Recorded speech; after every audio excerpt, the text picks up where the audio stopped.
Creative economy. ఏది చూసినా మీరు చేసే పని డిఫరెంట్గా చేయడమే, లేకుంటే 10 మందికి అర్థమయ్యే విధంగా సొల్యూషన్ ఇవ్వగలిగితే, యూస్ కేసెస్ తయారు చేయగలిగితే ఫ్యూచర్ దీనికి ఎంతో ఉంటుంది.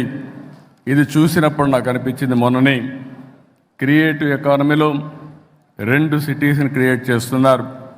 ఒకటి బాంబేలో, రెండోది అమరావతిలో. అమరావతి క్రియేటివ్ ఎకానమీ చిరునామాగా ఉంటుంది.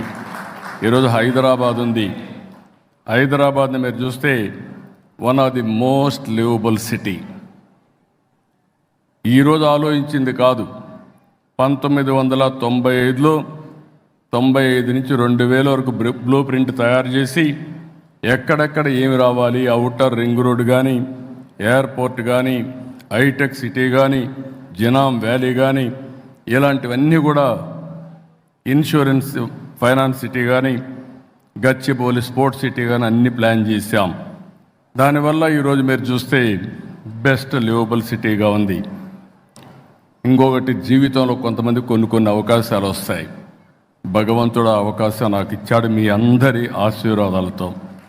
అదే ఒకప్పుడు హైదరాబాద్, ఇంకొక సిటీని తెలుగు జాతికి అందించే అవకాశం అమరావతి అని చెప్పి కూడా నేను మీకు తెలియజేస్తున్నా. భారతదేశంలోనే కాదు, ప్రపంచంలోనే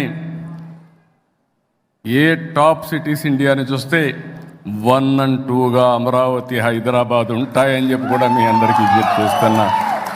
అది తెలుగువారి శక్తి, అది ఉండాలని చెప్పి నేను మనస్ఫూర్తిగా ఆకాంక్షిస్తున్నా.